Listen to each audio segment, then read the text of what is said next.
పిల్లల కొరకు బైబిలు బహుమతులు. పరలోకము దేవుని అందమైన నివాసము. అటు తరువాత యేసు ఈ భూమిపై నివసించి పరలోకమును గూర్చి ఆయన శిష్యులతో చెప్పెను. పరలోకము నా తండ్రి నివాసము అని చెప్పెను. అక్కడ చాలా ఇళ్ళు ఉన్నాయని చెప్పెను.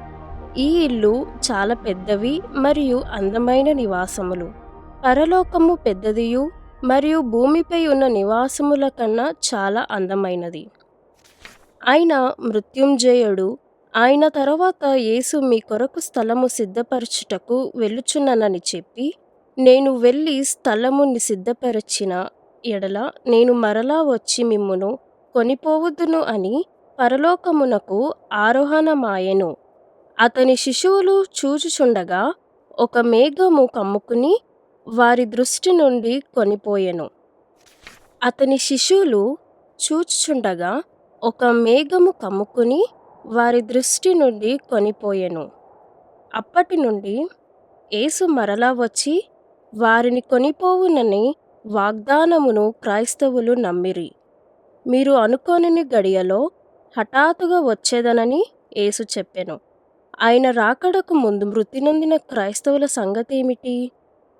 వారు నిదానముగా యేసుతో ఉండుటకు వెళ్ళిరి అని బైబిలు చెప్పుచున్నది.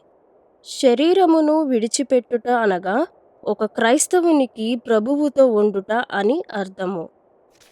ప్రకటన గ్రంథము బైబిలులోని ఆఖరి పుస్తకము పరలోకము ఎంత అందమైనదో తెలియజేస్తున్నది. దేవుని యొక్క నివాసము పరలోకము అని ఒక ప్రత్యేకమైన మార్గములో ఇది చాలా అందమైనదిగా తెలియజేయబడెను.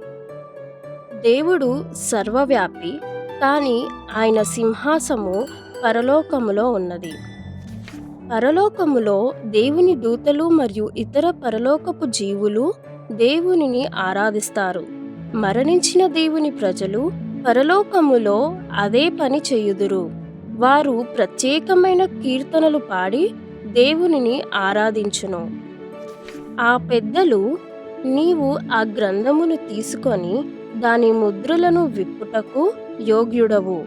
నీవు వధింపబడిన వాడవై నీ రక్తమిచ్చి ప్రతి వంశములోను ఆయా భాషలు మాట్లాడు వారిలోను ప్రతి ప్రజలలోనూ దేవుని కొరకు మనుషులను కొన్నావని పాడిరి. బైబిలు చివరి పేజీలో పరలోకమును కొత్త యెరూషలేముగా వర్ణిస్తున్నది. ఇది బయట చాలా ఎత్తైన గోడలతో ఉండెను. జాన్ ఫెర్ రాయతో గోడ చాలా తేటగా ఉండెను. గోడ యొక్క పునాది బంగారము మరియు విలువైన ముత్యములతో కట్టబడి ఆకర్షణీయమైన రంగులతో మెరుస్తూ ఉండును. ఒక్కొక్క పట్టణపు ద్వారము చాలా పెద్ద ముత్యములతో చేయబడి ఉండెను.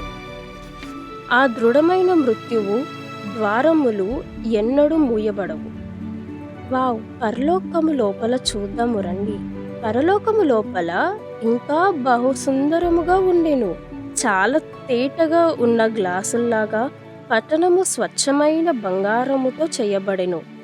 వీధులు కూడా బంగారముతో చేయబడెను. ఒక అందమైన తేటగా జీవజల నది దేవుని యొక్క సింహాసనము నుండి ఊటగా పారుచుండెను. ఏదైతే మొదట ఏదెను వనములో కనబడునో ఆ జీవఫల వృక్షము నదికి ఒక ప్రక్కన ఉండెను. అది చాలా ప్రత్యేకమైన చెట్టు. అది ఒక్కొక్క మాసములో 12 రకములైన పండ్లు కాయును మరియు అనేక దేశములలో ప్రజల యొక్క స్వస్థతకు దాని ఆకులు ఇవ్వబడును. పరలోకమునకు సూర్యుడు కానీ లేదా చంద్రుని యొక్క వెలుగు కానీ అవసరం లేదు. అది దేవుని మహిమ చేత అద్భుతమైన వెలుగు నింపబడి ఉండెను. అక్కడ ఎన్నడూ రాత్రి లేదు. పరలోకపు జంతువులు కూడా వ్యత్యాసమైనవి. అవి శాంతమైన మరియు స్నేహపూర్వకముగా ఉండేవి. తోడేలు మరియు గొర్రెలు ఒకే చోట కలిసి గడ్డి మేయును. గంభీరమైన సింహము కూడా ఎద్దులాగా గడ్డి మేయును. నా పరిశుద్ధ పర్వతం అంతటను ఏ మృగమును హాని చేయదు, నాశనము చెయ్యదు. మనము చుట్టూ చూసినప్పుడు పరలోకములో మనము కొన్ని సంగతులు పరలోకములో లేనట్లు గమనించెదము. కోపంతో కూడిన మాటలు ఎన్నడూ వినిపించవు. స్వార్థపరులు కాని, ఎవ్వరు పోట్లాడువారు కాని ఉండరు. పరలోకములో దొంగలు ఉండరు కాబట్టి తలుపులకు తాళములు ఉండవు. అక్కడ అబద్ధికులను, నరహంతకులను, మాంత్రికులు కాని, దుష్టులు కాని లేరు. పరలోకములో ఏ విధమైన పాపము లేదు. దేవునితో పరలోకములో కన్నీళ్లు ఉండవు. ఈ జీవితంలో కొన్నిసార్లు దేవుని యొక్క ప్రజలు గొప్ప విచారముతో కన్నీళ్లు పెట్టుదురు. కానీ పరలోకములో దేవుడు వారి కన్నుల ప్రతి బాష్ప బిందువులను తుడుచును. పరలోకములో మరణము ఇక ఉండదు. అంతేకాక దేవుని ప్రజలు ఆయనతో ఎల్లప్పుడూ ఉండెదరు. అక్కడ దుఃఖమైనను, ఏడ్పైనను, వేదనైనను, రోగమైనను, వీడ్కోలైనను, సమాధి అయినను ఉండవు. నిత్యము దేవునితో పరలోకములో అందరూ ఆనందముగా ఉండెదరు. అందరికీ మంచి పరలోక రాజ్యము అబ్బాయిల కొరకు మరియు అమ్మాయిల కొరకు మరియు ఎదిగిన పెద్దవారికి కూడా ఎవరైతే యేసుక్రీస్తును నమ్మి వారి సొంత రక్షకునిగా అంగీకరించి మరియు ఆయనను ప్రభువుగా అంగీకరించిన వారికి పరలోకములో గొర్రెపిల్ల యొక్క జీవగ్రంథము అని పిలువబడు ఒక గ్రంథము ఉన్నది. దానిలో ప్రజలందరి పేర్లు ఉండును. మీకు తెలుసా దానిలో ఎవరి పేర్లు వ్రాయబడి ఉన్నాయో? ఎవరైతే యేసుని నమ్మెదరో వారు పేర్లు మాత్రమే ఉండును. మీ పేరు దానిలో ఉన్నదా? పరలోకమును గూర్చి బైబిల్లోని చివరి మాటలు ఆశ్చర్యకరమైన ఆహ్వానము. ఆత్మయు పెండ్లి కుమార్తెయు రమ్మని చెప్పుచున్నారు. వినువాడును రమ్ము అని చెప్పవలెను. దప్పిగొనిన వానిని రానిమ్ము, ఇచ్చియుంచు వానిని జీవజలము ఉచితముగా పుచ్చుకొనిమ్ము. ఆమెన్. దేవునికి తెలుసు మనము చెడ్డ పనులు చేసి ఉన్నామని. ఆయన వాటిని పాపము అని పిలుస్తాడు. పాపము వలన వచ్చు జీతము మరణము. దేవుడు మనలను బహుగా ప్రేమించి మన పాపములకు బదులుగా తన కుమారుడైన యేసును సిలువపై మరణించుట కొరకును మరియు మన పాపముల కొరకు శిక్షను భరించుటకును పంపబడెను. యేసే సజీవుడై పరలోకమునకు తిరిగి వెళ్ళెను. ఇప్పుడు మన పాపమును దేవుడు క్షమించును. నీ పాపముల నుంచి వెనుతిరగాలి అనుకుంటే దేవునితో ఈలాగు చెప్పుము.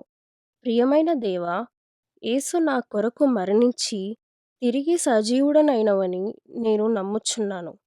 దయచేసి నా జీవితములోనికి రమ్ము మరియు నా పాపములను క్షమించుము. ఆ విధముగా నేను కొత్త జీవితమును పొందెదను మరియు సదాకాలము నీతో ఉండెదను. నేను నీ బిడ్డగా జీవించుటకు సహాయము దయచేయము దేవా. ఆమెన్. యోహాను 3వ అధ్యాయము 16వ వచనం. ప్రతిరోజు బైబిల్ చదివి దేవునితో మాట్లాడుము. పరలోకము దేవుని అందమైన నివాసము. దేవుని యొక్క వాక్యము నుండి ఒక కథ బైబిల్ గ్రంథము దీనిలో కనబడుతుంది. యోహాను 14వ అధ్యాయము, 2 కొరింథీయులు 5వ అధ్యాయము, ప్రకటన గ్రంథము 4, 21, 22 అధ్యాయాలు. మీ యొక్క పద ప్రవేశము కాంతిని ఇస్తుంది. కీర్తనలు 119, 130. రాసినవారు ఎడ్వర్డ్ హ్యూజ్.